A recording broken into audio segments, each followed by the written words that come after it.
علی صاحب، مارکہ حق کے بعد پاکستان نے سفارتی محاذ میں آپ کے خیال میں سب سے بڑی کون سی کامیابی حاصل کی؟ دیکھیے، ہماری کامیابی تو کئی ہیں اور میں ان کو لسٹ کرتا ہوں۔ پہلی بات یہ ہے کہ جب 7 اپریل کو بم برس رہے تھے تہران کے اوپر، جب میزائلز چل رہے تھے، تو اس وقت پاکستان، ساری دنیا سمجھ رہی تھی کہ یہ چیز ابھی نہیں رک سکے گی۔ پاکستان کی سفارتی کامیابی یہ ہوئی کہ پاکستان نے جنگ بندی کرائی، اور اس کے بعد جب جنگ بندی ہو گئی تو 11 اور 12 اپریل کو پاکستان کے توسط سے، پاکستان کے سفارت کاری کی وجہ سے امریکی اور ایرانی وفود اسلام آباد میں بیٹھ کے انہوں نے مذاکرات کی، اور یہ پہلی میٹنگ تھی 47 سال کے کشیدگی کے بعد۔ ایران اور امریکہ نے آپس میں کوئی رابطہ نہیں رکھا تھا، براہ راست رابطہ کوئی نہیں رکھا تھا۔ انہوں نے مختلف ممالک کے ذریعے رابطے کیے تھے، لیکن یہ پہلی بار پاکستان کی سفارتکاری کی وجہ سے پاکستان میں، اسلام آباد میں دونوں وفود بیٹھ کر انہوں نے مذاکرات 20-22 گھنٹے کے لیے کیے، جس میں کہ بہت سے سارے مسائل دونوں نے ایک دوسرے کو کے سامنے رکھے۔ تو یہ ہوا۔ پھر تیسری بات جو ہماری سفارتکاری کی کامیابی ہوئی، وہ جب صدر ٹرمپ نے الٹیمیٹم دے رکھا تھا کہ اب جب جنگ بندی ختم ہو جائے گی اور اس کے بعد ہم ایران پہ حملہ کریں گے، تو پاکستان نے جنگ بندی کی توسیع کرائی، اور وہ توسیع ابھی تک قائم ہے۔ اب مذاکرات کا سلسلہ پھر سے شروع ہونے والا ہے، اور اس میں بھی پاکستان ہی جو وینیو ہوگا، جو جگہ ہوگی جہاں میٹنگ ہوگی، وہ پاکستان اور اسلام آباد ہے۔ اس کی وجہ کیا ہے؟ اس کی وجہ یہ ہے کہ ایران کو صرف پاکستان قبول ہے۔ جنیوا یا ویانا یا باقی جو نیوٹرل کیپٹلز ہیں، جہاں پہ پہلے بہت سے ملکوں کے مذاکرات ہوئے ہیں، وہاں وہ ہم ایرانی نہیں جانا چاہتے ہیں، وہ اسلام آباد آنا چاہتے ہیں۔ کیوں؟ اس لیے کہ ان کو پاکستان کے اوپر پورا اعتبار ہے، ٹرسٹ، پاکستان کا ٹرسٹ ان کے ذہن میں بہت اچھی طرح وہ قائم ہے کہ وہ پاکستان ہی کو سمجھتے ہیں کہ وہ ایک آنیسٹ بروکر، ایک سچا اور مخلص ثالث ہے، جو کہ ثالثی اچھی طرح کر سکتا ہے۔ تو یہ سب ہماری سفارتکاری کے بڑے بڑے کارنامے ہیں اور اچیومنٹس ہیں۔ بالکل نقوی صاحب، یہ آپ نے درست کہا کہ پاکستانی سفارتی کامیابیاں جو ہیں پوری دنیا نے دیکھی بھی ہیں۔ آج فیلڈ مارشل نے جو خطاب کیا ہے، وہ اس میں بڑے اہم نکات پہ انہوں نے گفتگو کی ہے۔ انہوں نے یہ بتایا ہے، پوری دنیا کو بتایا ہے کہ ایک پیٹرن ہمیں نظر آیا بھارت کی طرف سے 2001 میں، 2008، 2016، 2019 کے جو حملے ہوئے تھے، وہ فالس فلیگ آپریشنز تھے، اور ان کا مقصد یہی تھا کہ پاکستان کو تنہا کیا جائے اور ایک پاکستان کے اگینسٹ ایک نیریٹو جو ہے وہ سیٹ کرنے کی کوشش کی گئی تھی۔ اب پاکستان کی آواز سنی بھی جا رہی ہے، اور پاکستان کی باتوں پہ دنیا یقین بھی کرے، کیونکہ حق سچ کی آواز ہے یہ۔ کیا پاکستان عالمی برادری کو یہ باور کرانے میں کامیاب رہا ہے کہ خطے میں کشیدگی کا اصل سبب بھارتی جارحانہ پالیسی ہے؟ جی ہاں، دیکھیے، اب آپ صحیح کہہ رہے ہیں کہ پاکستان کی جو کامیابی ہے، جو کارنامے ہیں، وہ دنیا نے اس کا اعتراف کیا ہے، دنیا نے اس کو مانا ہے کہ وہ ایک بڑی بڑی پیش قدم ہے امن کی طرف، امن اور استحکام کی طرف، بجائے کہ جنگ اور لڑائی کے۔ تو ایک تو یہ ہے۔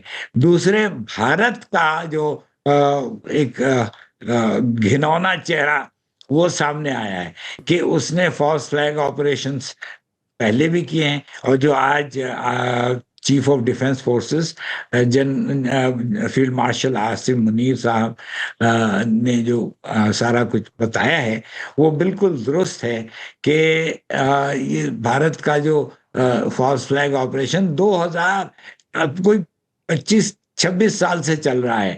2001 میں وہ پارلیمنٹ کا اٹیک وہ فالس فلیگ تھا.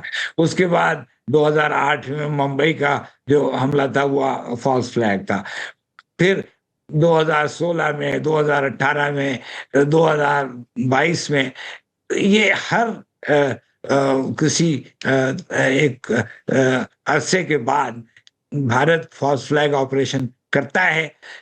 ٹیررزم، دہشت گردی کے واقعے وہ کراتا ہے اور اس کے بعد وہ اس پہ الزام پاکستان پہ لگاتا ہے. لیکن اس مرتبہ بھارت کو پتہ چل گیا کہ اگر وہ ایسا کرتا ہے اور ایسا کرے گا. اب دیکھیں نا، جب پہلگام کا حملہ ہوا تھا تو وزیر اعظم مودی، بھارت کے جو وزیر اعظم ہیں، وہ ریاض میں دورے پہ تھے اور وہ وہاں سے بھاگے بھاگے آئے اور انہوں نے 5 منٹ کے اندر طے کر لیا کہ یہ پاکستان نے کرایا ہے. یہ نہ کوئی ثبوت، نہ کوئی تفتیش، اس کے بجائے انہوں نے فوراً الزام پاکستان پہ لگا دیا. اور وہ بہار کا الیکشن ہونے والا تھا، اس کی وجہ سے وہ بوکھلائے ہوئے تھے.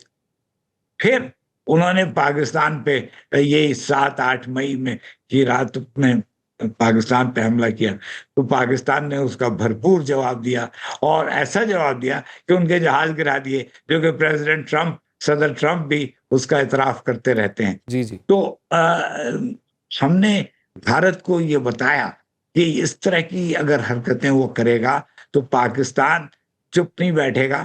پاکستان اس کی پوری طرح بھرپور قسم کی ریپوسٹ یا جواب ان کو دے گا، جس سے کہ وہ خود پریشان ہو جائیں گے کہ کیسا حملہ پاکستان سے آیا ہے. یہی فیلڈ مارشل عاصم منیر صاحب نے آج صبح اپنے تقریر میں بتایا ہے. اچھا نقوی صاحب، ایک دور تھا جب کہا جاتا تھا کہ پاکستان کو آئسولیٹ کر دیا گیا ہے اور بھارت نے بہت سا پروپیگنڈا کیا اور کسی حد تک پوری دنیا نے اس پہ یقین بھی کیا. لیکن اب یہ ہے کہ پاکستان کی بات مانی جا رہی ہے، پاکستان کے رول کو ایکنالج کیا جا رہا ہے، اور اب ہم نے خود بھی دیکھا کہ مارکہ حق کے بعد پاکستان کے دوستوں میں اضافہ ہوا ہے. اچھا، اب جیسے کہ سعودی عرب کے ساتھ بھی ہمارا ایک دفاعی معاہدہ بھی ہوا، دیگر ممالک بھی اس تلاش میں ہیں کہ پاکستان کے ساتھ دفاعی معاہدہ ہو جائے. ایک جانب ایران کے ساتھ اچھے تعلق، پھر عرب کنٹری کے ساتھ بھی اچھے تعلق، ایک جانب امریکہ کے ساتھ مثالی تعلق ہیں اور چین کے ساتھ بڑے اچھے تعلق ہیں. تو پاکستان نے سفارتی محاذ پر جو بیلنس قائم کیا ہے، یہ اس کی بڑی شاندار ہمیں جو ہے وہ اس کا عملی نمونہ ہمیں دیکھنے کو ملتا ہے. تو یہ کتنا پاکستان کے لیے ٹف تھا کہ پاکستان نے اس تمام صورتحال میں اپنے آپ کو بیلنس رکھا ہے اور کسی بھی قسم کی جانبداری نہیں دکھائی؟ جی بالکل. دیکھیے، پاکستان واحد ملک ہے اس وقت، پاکستان واحد ملک ہے جس کی سلامتی کونسل کے جو 5 مستقل رکن ہیں، ممبر ہیں، ان سب سے پاکستان کے اچھے تعلقات ہیں. کیا مطلب؟ یعنی امریکہ، برطانیہ، فرانس، روس اور چین، یہ 5 جو دنیا کی بڑی طاقتیں ہیں اور جو کہ سلامتی کونسل کے 5 پرماننٹ ممبرز ہیں، ان سب سے پاکستان کے بڑے اچھے تعلقات ہیں. اور پاکستان اب خود بھی اس وقت سلامتی کونسل کا ممبر ہے.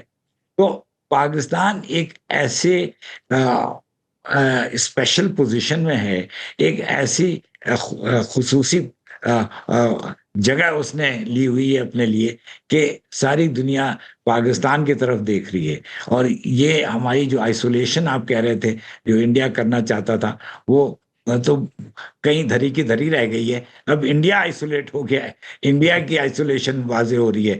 وہ نہ ہی اس کو کسی گروپ میں مدعو کیا گیا ہے، جیسے کہ بورڈ آف پیس بنا تھا جو صدر ٹرمپ نے بنایا تھا، اور پھر مشاورتی جتنے بھی اقدام لیے ہیں امریکہ نے بھی اور باقی ممالک نے بھی، اس میں کسی میں بھارت کا نام بھی نہیں ہے. تو اس لیے واضح ہے کہ بھارت بالکل آئسولیٹڈ ہے اور پاکستان دنیا کے سینٹرل فوکس میں اس وقت آیا ہوا ہے.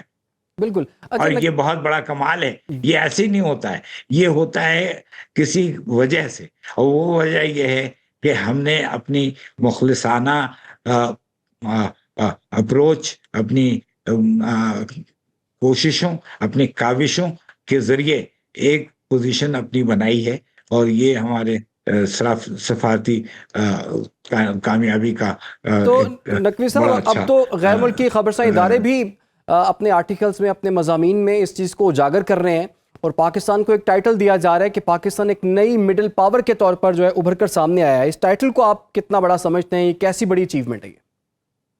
جی، بہت بڑی اچیومنٹ ہے، اور یہ پاکستان کو مڈل پاور کا اسٹیٹس دے رہے ہیں کہ کیوں کہ پاکستان اب اس خطے کے امن و استحکام کے لیے پاکستان ایک ایسی پوزیشن میں ہے، ایک ایسا رول ادا کر رہا ہے کہ وہ اگر پاکستان فرض کیا کہ اس کو نہ دیکھا جائے تو پھر وہ یہ پورے خطے کا آرکیٹیکچر، جو سیکیورٹی آرکیٹیکچر ہے، وہ کولیپس کر جائے گا، وہ ختم ہو جائے گا۔